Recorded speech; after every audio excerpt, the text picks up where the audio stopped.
Good evening to all. Calicut university 6th sem ബികോമിലെ income tax and GSTയുടെ class നമ്മൾ continue ചെയ്യാണ്. അപ്പോൾ ഇന്ന് നമ്മൾ ഡിസ്കസ് ചെയ്യുന്നത് സാലറിൻ്റെ ഫീച്ചേഴ്സ് ഓഫ് GST, അതായത് GSTയുടെ കുറച്ച് ഫീച്ചേഴ്സ്.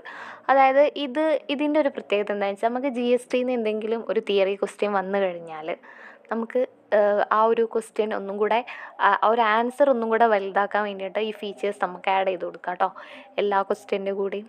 ഓക്കെ, അപ്പോൾ അതിനനുസരിച്ച് നിങ്ങൾ പഠിക്കുക.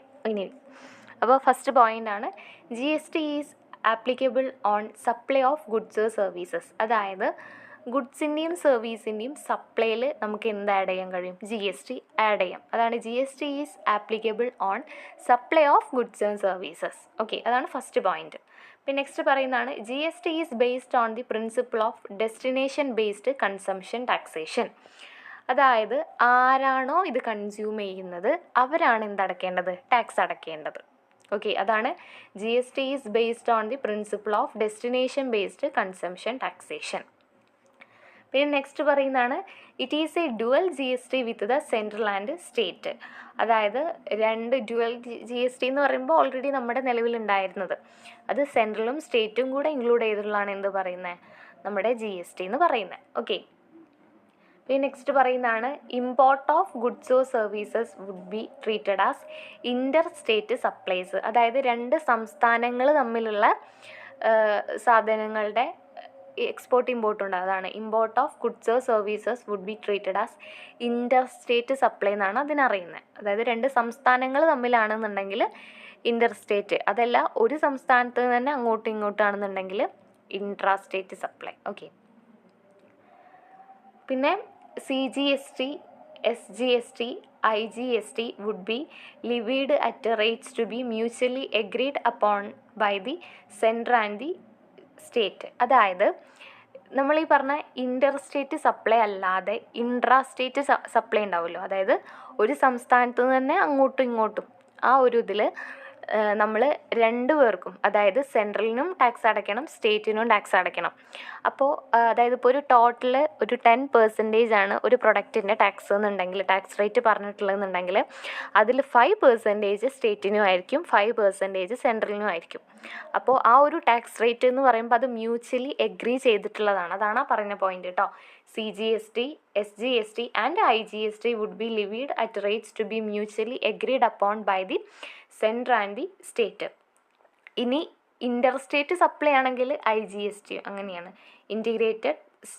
Integrated GST. ഓക്കെ, അപ്പോൾ CGST and SGST and IGST would be levied at rates to be mutually agreed upon by the central and the state. അപ്പോൾ ഇവർ രണ്ടുപേരും മ്യൂച്വലി എഗ്രി ചെയ്തിട്ടുള്ളൊരു ടാക്സ് റേറ്റ് ആയിരിക്കും ഉണ്ടായിരിക്കുക നമ്മൾ ഈടാക്കുന്നത്.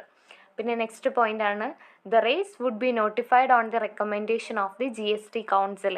അതായത് GST കൗൺസിലിൻ്റെ റെക്കമെൻഡേഷൻ പ്രകാരമായിരിക്കും ആ ഒരു റേറ്റ്സ് ഉണ്ടായിരിക്കുക. ഓക്കെ, എഗ്രി ചെയ്തിട്ടുള്ളത് സെൻട്രലും സ്റ്റേറ്റും ആണെങ്കിൽ കൂടെ ആ ഒരു റേറ്റ് റെക്കമെൻഡ് ചെയ്തിട്ടുള്ളത് ആരായിരിക്കും? GST കൗൺസിലായിരിക്കും എന്നാണ് പറയുന്നത്. ഓക്കെ, പിന്നെ നെക്സ്റ്റ് പറയുന്നതാണ്, GST would replace the following taxes currently levied and collected by the central. സെൻട്രും ഉണ്ട്, അതുപോലെ തന്നെ സ്റ്റേറ്റ് ഉണ്ട് കേട്ടോ. അതായത് നിലവിൽ, അതായത് പണ്ട് ഉണ്ടായിരുന്ന, അതായത് 2017 ജൂലൈ 1 മുന്നേ നമ്മുടെ ഇന്ത്യയിൽ ഉണ്ടായിരുന്ന ചില ടാക്സുകളൊക്കെ റീപ്ലേസ് ചെയ്തിട്ടാണ്, ഒഴിവാക്കിക്കൊണ്ടാണ് നമ്മുടെ GST എന്ത് ചെയ്തിട്ടുള്ളത്, വന്നിട്ടുള്ളത്. അപ്പോൾ അത് ഏതൊക്കെയാണെന്നാണ്. ഇപ്പോൾ ഇത് സെൻട്രലിൻ്റെ കേസിൽ central excise duty of excise, additional duties of excise, പിന്നെ additional duties of customs, special additional duty of customs, service tax, cess and surcharge, ഇതൊക്കെ സെൻട്രലത്തെ സ്റ്റേറ്റിനെ റീപ്ലേസ് ചെയ്തിട്ട് വന്നിട്ടുള്ള GST ആണ്.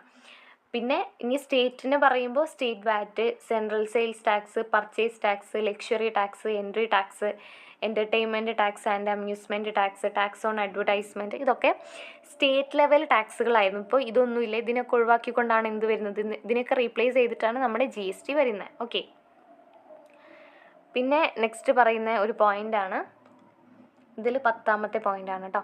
GST would apply on all goods and service except alcohol for human consumption.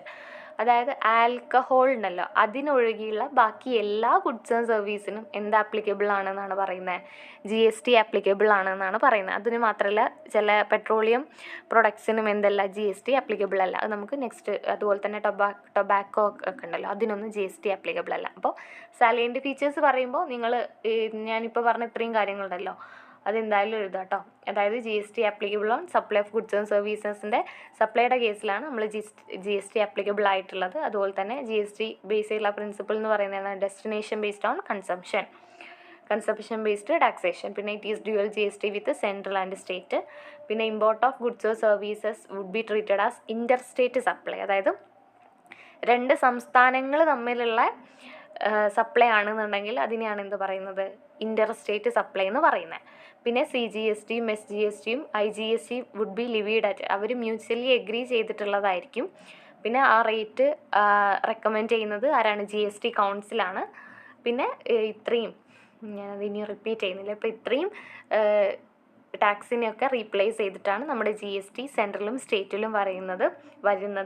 അതുപോലെ തന്നെ GST would apply on all goods and services except alcohol for human consumption. Okay, അപ്പോൾ ഇത്രയും കാര്യങ്ങളാണ് നമ്മൾ ഈ ഒരു വീഡിയോയിൽ ഡിസ്കസ് ചെയ്യുന്നത്. നെക്സ്റ്റ് നമുക്ക് സ്കോപ്പ് പറയാനുണ്ട്. ഓക്കെ, സ്കോപ്പ് പറയുമ്പോൾ ഏതൊക്കെയിലാണ് GST ആപ്ലിക്കബിൾ ആയിട്ടുള്ളത്, അതുപോലെ തന്നെ ഏതൊക്കെയാണ് ആപ്ലിക്കബിൾ അല്ലാത്തതെന്നൊക്കെ നമുക്ക് നോക്കാം. ഓക്കെ, അപ്പോൾ ഈ പറഞ്ഞതിൽ വല്ല ഡൗട്ട്സ് ഉണ്ടെങ്കിൽ കമൻറ്റ് ചെയ്യുക. നിങ്ങൾ നിങ്ങളുടെ ഫ്രണ്ട്സിനൊക്കെ ഷെയർ ചെയ്ത് കൊടുക്കുക. Okay, thank you.